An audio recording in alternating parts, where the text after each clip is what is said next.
Greetings and salutations. David Duford here at Duford Insurance Group. The purpose of this video is to give you some perspective on the differences between final expense direct mail leads and final expense Facebook leads. If you're a new-ish agent or struggling agent and you are trying to find out more information on leads, whether you are just brand new, don't know anything about leads, or you're sick and tired of the leads that you're using and you're considering a change, this video is going to be perfect for you.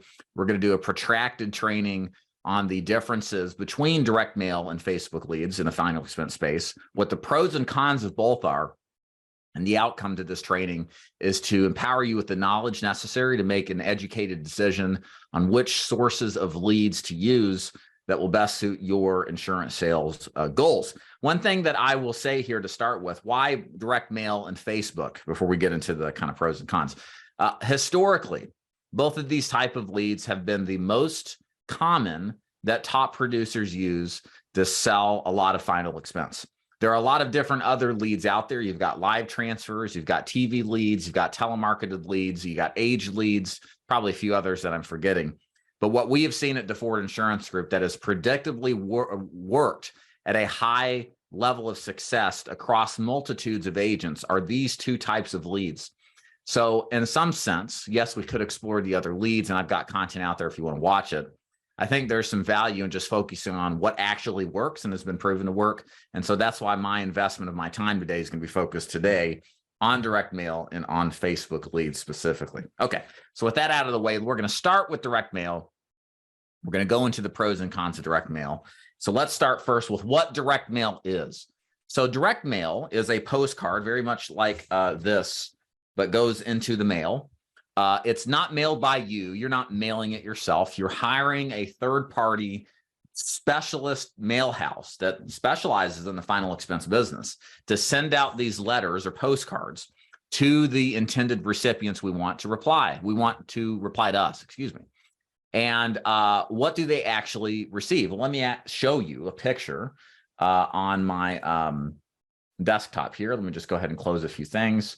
I've got a perfect sample for you to see so you can kind of conceptualize visually what an actual direct mail piece looks like. So this is what direct mail is. It is usually this card here is inside of some kind of envelope. Sometimes it has perforated edges you can tear across and then like kind of looks like a check, and that's kind of intentional so people will be more excited about opening it, right? And then they get this kind of message on the postcard.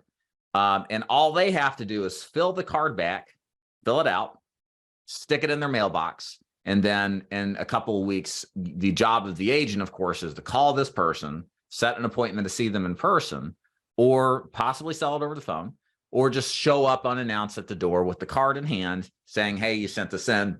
My job is to deliver the information. Let me help you out.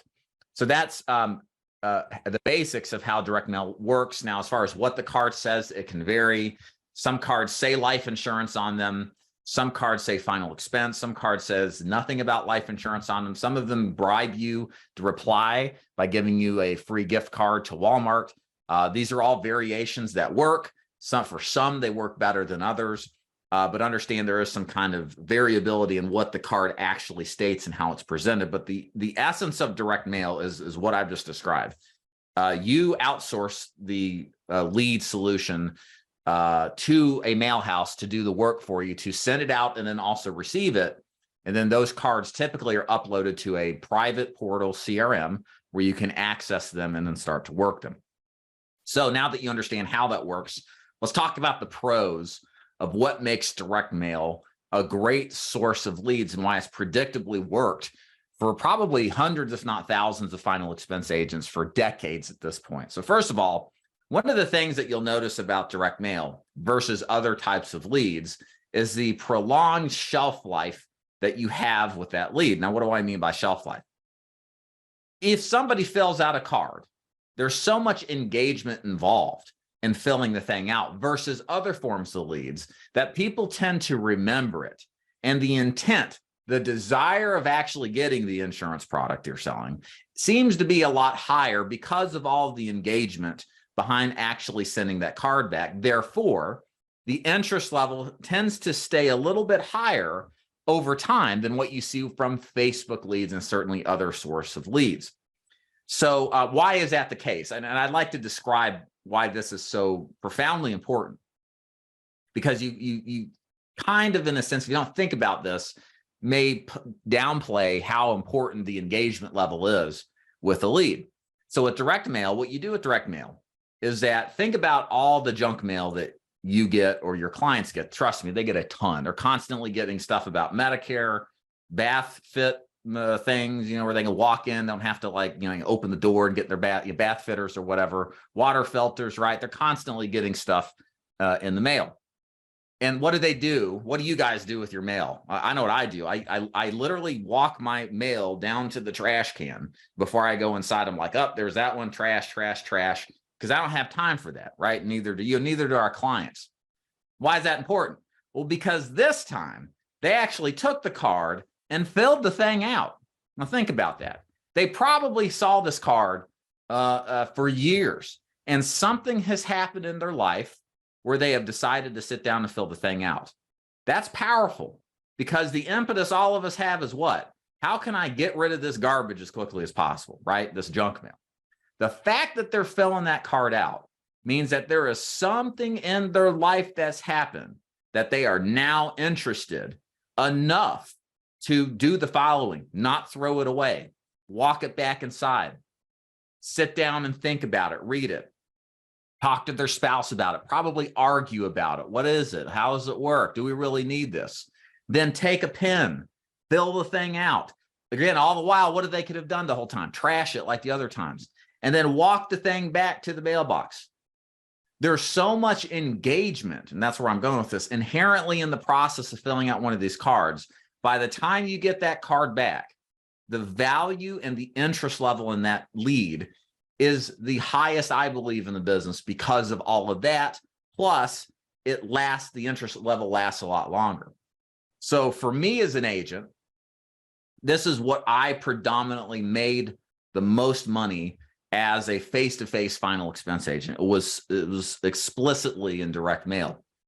I used to get 80 direct mail leads a week and try to run 35 to 40 appointments a week. Why? Because it worked. I just had to work a lot, but it really worked consistently like clockwork. So that's the biggest benefit with direct mail. And this is something that's not brand new either. I mean, I'm almost 39 in November. Terrifying. But direct mail's probably been around like this at least 40 years plus, older than me. People have been working a system like this. So there's value in that too. When something predictably works over time, why reinvent the wheel? Okay. And then kind of, we built on that already, is arguably more intent. Same reasons we described there with the buildup and the interest over time, that all the while they could have thrown it away. They've certainly seen the card in the past. Trust me, your card coming to them is not the first time they've seen it. They get papered to death with this stuff constantly. And then the last reason that this card, that direct mail is great, and you have to compare it to Facebook leads, and we'll describe Facebook leads here in a second, is one of the advantages with direct mail is, simply put, for seniors, there are more seniors with mailboxes than there are seniors on Facebook requesting information. And we'll describe that in the context of Facebook in a minute. But for direct mail, what happens with direct mail is that, for example, we'll talk about Juan. Juan lives down in Miami. He just started working direct mail. Miami's a pretty big city, right? Lots and lots of people. And what he noticed switching from Facebook leads to direct mail is that he could stay between 5 and 10 minutes away from each of his appointments with using direct mail, whereas with Facebook, he was much more spread out. So with direct mail, you get a lot higher concentration of leads in a given area versus other sources of leads, not just Facebook, but also telemarketing and others. And what that means is, if you're running a face-to-face business model, it is a very productive form of selling, because you don't want to be 30 minutes to 60 minutes between appointments on door knocks if you can. Windshield time is wasted time. I want to be 5 to 10 minutes between door knocks, because that maximizes my opportunities to make sales. Does that make sense? That is a huge benefit if you're selling face-to-face. By using direct mails, you get a consolidated area of leads, and you can stay very compact, which is especially important if you're working any kind of metropolitan area with a large population base. Now, like anything in life, there's good and bad, certainly the case with direct mail as well. So let's talk about some drawbacks of final expense direct mail leads. So first of all, bottom line, you get what you pay for, okay? You're going to pay a lot of money for direct mail these days. That is probably the biggest drawback to direct mail leads relative to the other forms that are out there. For all of the benefits direct mail provides, it's going to cost you. And depending on the market you're in, it might cost too much. There are markets where you can get direct mail at somewhat of an affordable price. Price ranges probably around that are affordable, probably in the $30 range, low 30s to high 30s is what I would consider good prices for direct mail. Now, there are states in our fine country where there seemingly is a lot more marketing for final expense than others. And that amount of marketing going on has driven the response rates even lower, which means with less people filling cards back, the average cost of the leads goes up. Does that make sense? So what's happened is in states like Tennessee, Georgia, most of Alabama, parts of Florida, the response rates are less than 1%. And it costs about $500 to $550 to drop 1,000 mailers. So if you have a 1% response rate on 1,000 mailers, you get 10 cards back, right? So that makes sense in the math. And so 10 cards divided into 550 is $55 a lead. That's expensive. It's not that it's not worth it. You can do very well if you can keep a good closing percentage, say 1 out of 4 leads. It costs you about $200 to $225 to make a sale. But if your average case is 800 and you're at 100% commission, the money is still there. But it's a lot more than it used to be. Even 10 years ago when I started, I was paying half that in Tennessee, $25, maybe $27, $28 a lead. But it goes to show you how much more interest is coming to this market. And because so many more agents are selling final expense, they've heard about how awesome it is. The biggest impact it's had, it's not on the ability to help people. I mean, there's plenty of opportunity for the hardworking person out there to sell. But certainly the biggest impact has been on the degradation over time of the response rates, which has lifted the average cost per lead. So you might find that there are certain states where Facebook leads work better because generally speaking, you can find quality Facebook leads in the $20s to $30 range and that are not as good of intent as direct mail, but close enough to offset that expense that is just inherent now in many states with direct mail. The other disadvantage with direct mail leads is that there's a slow turnaround time, okay? Your money is going to be tied up in leads for quite a while relative to other sources. So if I spend $1,000 a week on direct mail, you see with direct mail, what do they have to do to get the lead back to the agent? Well, they got to take the order, which at the time they take your order, they take your money too, right? But once the order is taken, they put it into the queue to be processed. They print the postcards, they stuff them in an envelope, they stick a stamp on them, they line them up to be taken to the post office. It goes to the post office. It gets mailed out with what we call standard class mailing. That is a slower turnaround time to get to the destination to lower the average cost per lead. The client receives it. They either fill the thing out immediately or take a couple of days, sometimes weeks to fill out. Then it gets back to you first class, so it comes back a little bit faster, and then it's processed into the direct mail CRM so you can see it. A lot of steps there, right? That time turnaround to do all that takes about 3 to 4 weeks conservatively. When COVID was going on, that you add a couple weeks to that. The post office system got really smacked around and slowed everything down. But realistically now, things have kind of settled down. It's about 20 to 25, 28 days to realistically get a turnaround and start receiving leads that you have purchased. So what does that mean? If I lay out $1,000 for leads, I'm not getting that back for 3 to 4 weeks or the opportunity to sell those leads. And you need also weekly lead flow. You don't want to like buy a week of leads and then not for the next 2. So you got to line up not $1,000, but $1,000 3 or 4 times before you even step to the plate and swing the bat and try to make a sale. So what happens is with direct mail, again, you get what you pay for. Remember what we talked about. You're now in a position to where you're in the hole $3,000 to $4,000 in this example. You could possibly scale it back a little bit. but $3,000 to $4,000 before you even make a sale. So you have a lot of money tied up. And if you're in a financial position where money's tight, might not be a good idea to start necessarily with direct mail. More on how Facebook helps manage that here in a minute. But with direct mail, that is a big drawback, is that the time it takes to actually get that stuff back. All right. The last con here with direct mail is that it's a high acquisition cost for telesales. A lot of what we've talked about so far has been relative to the face-to-face agent. Here's the thing.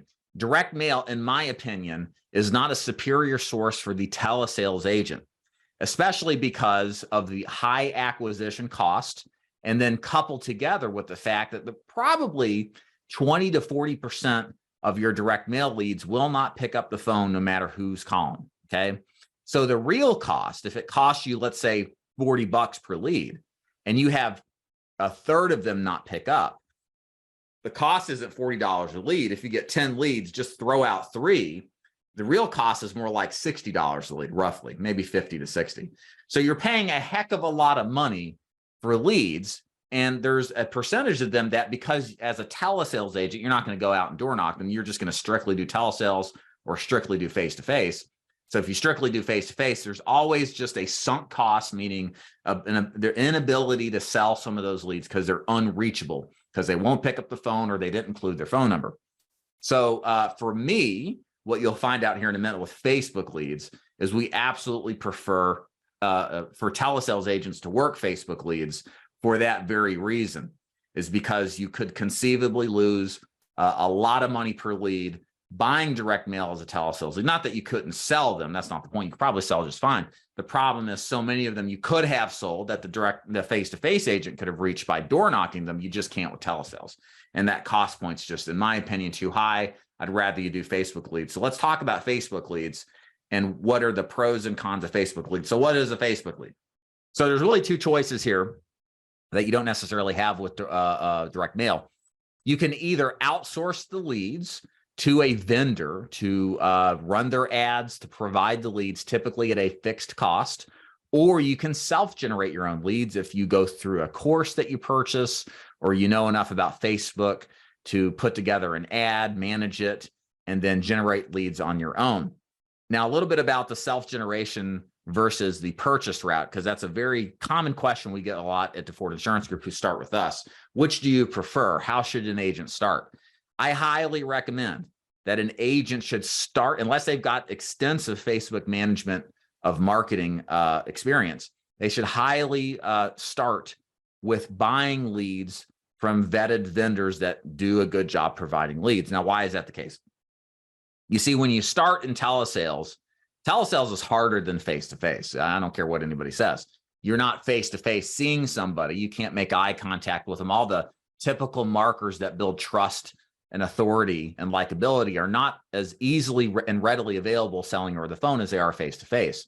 So the telesales agent operates at a disadvantage. You have to spend more time learning the script, getting really good at tonality, presence on the phone, exhibiting confidence, really getting good at overcoming objections. There's more of it on the phone versus face-to-face. And so there's a lot more time that you have to put in to develop yourself as a salesperson. But if you add in another skill set, like completely different from selling, such as managing marketing, you now have a full set of issues and challenges you have to master, as well as mastering selling. And the thing is in life, y'all, is that you can do anything in life that you want to, but you can't do everything in life that you want to. And then if you add in the next level to that, if you try to do everything or you try to do multiple things at once, build skill sets at the same time simultaneously, you'll find that you won't be really good at anything. You need deep knowledge and deep focus to get good at anything in life. You don't want to be a jack of all trades, because you're not going to be a master of any of them. And in order to have success, outsized success in this business, you have to be a master salesperson. And that is the number one skill to learn as a telesales agent. And you're diverting your focus, getting into self-generation, and it's way more complicated than it looks. And there's a lot of issues that's fraught with that isn't necessarily as presented. And then to have to manage that and the stress that comes with that, along with managing your sales skill set, which is a lot more complicated than it's made out to be, leads to a lot more agents failing. And so that's why what we do, at least if you join us, is that we're going to just guide you to buying leads to begin with. And once you get traction and you get comfort level in the sales process, maybe a month in, 2 months in, something like that, if you so choose, then start to self-generate your own leads. Because the benefit with self-generation of Facebook leads is that you cut out the middleman. You drive your costs usually in half, depending on the market you're in. Whereas you may spend $12 to $15 for a Facebook telesales lead, you might spend $5 to $7 for the same lead that you self-generate on your own. And saving money is a nice thing, right? I totally understand, and it's great. But to me, it's you got to crawl before you learn to walk. You got to learn to sell over the phone consistently and successfully before you also learn how to market, okay? So one step at a time. So there's my thoughts on that. Now let's talk about Facebook leads themselves. What are they? You put an ad up, you talk about burial insurance. There's a form that the client fills out, and typically that information they submit is submitted to your CRM or some sort of Google spreadsheet. And then from there, you call if you're selling them face-to-face and set an appointment or door knock, just like direct mail. Or if you're selling them over the phone, you just call and go right into a one-call close to pitch them and try to get their money. So let's talk about the pros. Probably the biggest pro for Facebook leads is that it's a quick turn lead. A lot of agents at DeFord Insurance Group start off their career face-to-face and telesales using Facebook leads. Why? Because you can buy them and get them filled, the order filled of leads in a matter of days, not weeks like direct mail. So let's say you're starting with us, one thing that we do is we do mentorship, one-on-one mentorship twice a day for the first week that you're with us.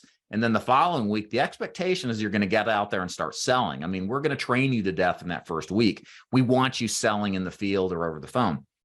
The thing with direct mail, let's say if you're selling face-to-face, is you won't have any direct mail that next week because of the inherent turnaround time that it takes. Remember, the 3 to 4 weeks to get the leads.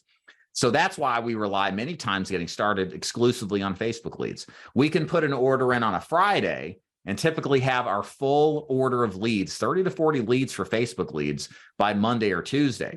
And if you're telesales, we usually double that order. So say 70 to 100 leads, that can fill in a matter of a couple of days. So it's a quick turn lead that instantly, arguably, gets you in front of prospects a lot faster than other forms of leads. Now that builds into the second point, is that because they're a quick turn lead and because you get them fast, you don't have to tie up a lot of money in leads like what you would find in a direct mail solution. Instead of 3 to 4 weeks, it might be 3 to 4 days before you get your leads back. So you're quicker out into the field, finding and closing business, or getting on the phone and finding and closing business. And momentum is a very important thing, ladies and gentlemen, in this business. Like this is a tough gig. Like if you're looking at getting into this business, watching this, you're probably super excited. You can kind of visualize yourself being successful at it. Like you've seen enough of it to convince you that it sounds great. It doesn't look that challenging. But the reality is anytime you work to acquire a new skill set, there's a lot more details and a lot more moving parts than what is presented from the beginning, right? I mean, Floyd Mayweather, what does he do? He has like 3 or 4 punches, right?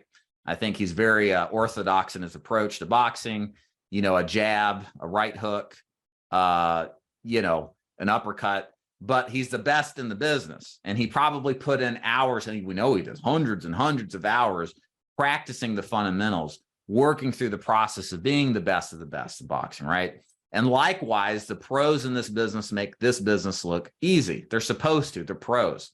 But there's so much that goes on underneath the surface from the beginning to the point where they're at that you cannot discount the difficulty that's going to be in this business, okay? So with Facebook leads, the last thing I'll say here is that they're perfect for telesales. They're a low price lead, much less expensive. Again, $12 to $15 retail, $5 to $7 if you're doing Facebook leads self-generated. And they make out for the perfect lead if you're selling over the phone.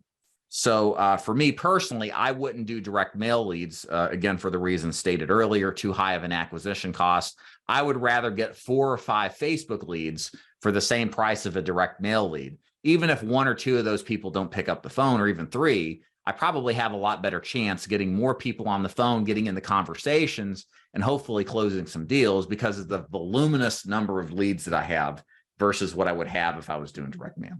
Okay. Now for some cons, some drawbacks for Facebook leads. Again, no perfect lead source here, ladies and gentlemen. You got to find out what works best for you. So drawbacks here. If you're selling face-to-face, what you're going to find is they're spread out anywhere or spread out everywhere. I worked, and this was 5 or 6 years ago, but we still found the same thing happening to me at the tail end of my full-time work in the field, probably 17, 18, somewhere in there. I had bought a bunch of Facebook leads, like 100 of them, right? And I live in Chattanooga, Tennessee. And in order for me to get 100 Facebook leads, I had to work from Chattanooga, the north side of the border to Georgia and Tennessee. Chattanooga's right on the border. I worked in Georgia.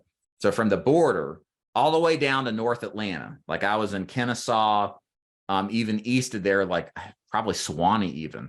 And I worked all of that rural small town area in between. It's about a 75 to 100 mile distance from top to bottom, probably 50-mile distance from east to west to just work 100 leads.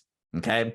And I was an hour between appointments where I could get 15 or 16 booked appointments a day doing direct mail and pretty much stay between 2 counties.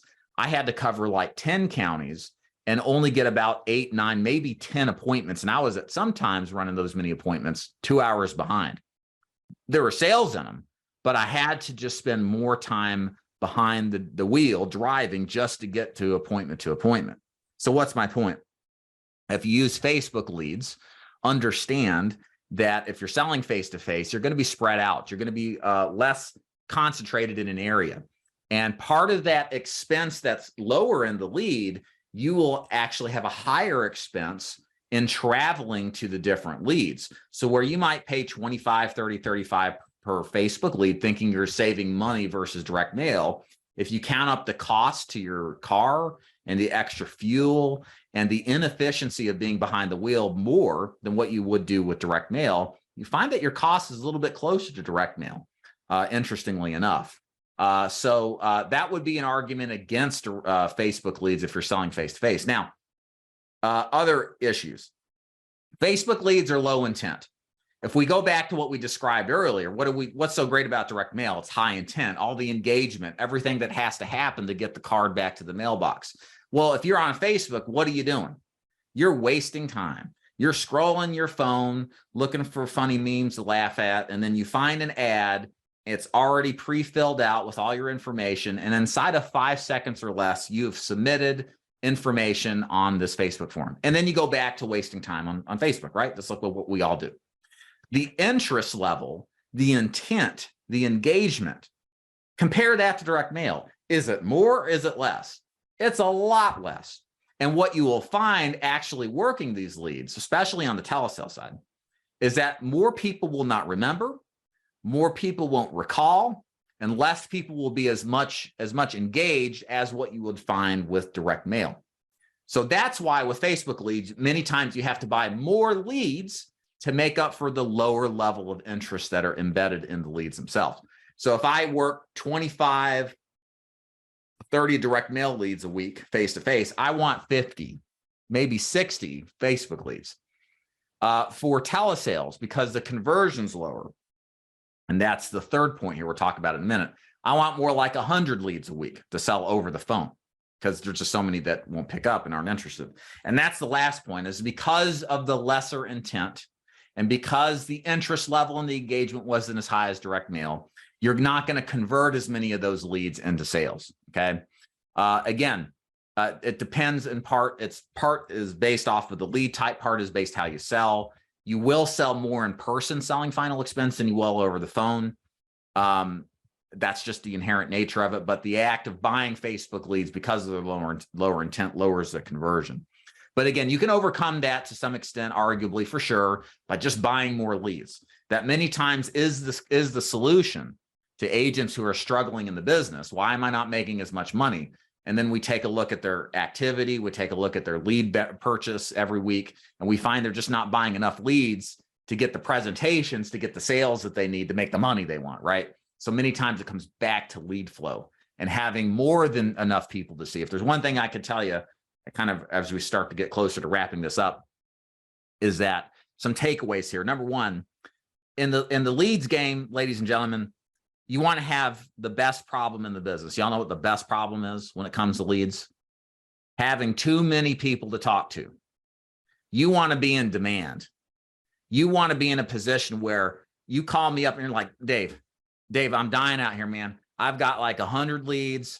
I can't get to them all. Yeah, I closed 10 deals this week. I mean, I made $5,000, but man, these leads are getting old, man. This is terrible. I mean, I don't know what I'm gonna do. And I got another 100 leads coming in next week. That is a great, that's a first world problem that you want to have. All right. That's the best problem to have. If you don't have that problem, you're going to be in trouble in this business, because what's the worst problem to have? Too few people to talk to. Okay. So no matter if you get direct mail or if you get Facebook leads, if you don't have enough people to talk to, lights out, man. It's not good. It is not a good position to be in this business, because if you don't have people to talk to, you don't have a business, and then you're not making money, and then you got to go back and get a job doing something you don't want to do, right? So the big takeaway is what's the best lead here? They're all good. All of these work just fine. That's why we endorse them to our agents at DeFord Insurance Group. But it's not so much what type of lead of these two is better. It's what can we choose that's best for our budget, and how quickly can we scale that budget and therefore scale those leads, then therefore scale the sales that we make.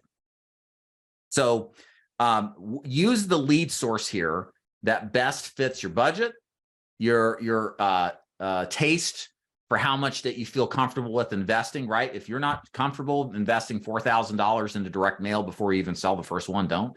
Just go with Facebook leads. That's fine to start with. Also, there's a constraint to how you're selling. If you're doing telesales, don't do direct mail because of the high acquisition cost. Stick with Facebook leads to just get a volume of people so you can have more conversations at an affordable price. And last but not least, make sure that you're dealing with the right vendors. Again, as an agent with DeFord Insurance Group, we'll tell you which vendors are great, which ones to absolutely stay away from. The lead business is akin to the used car sales business.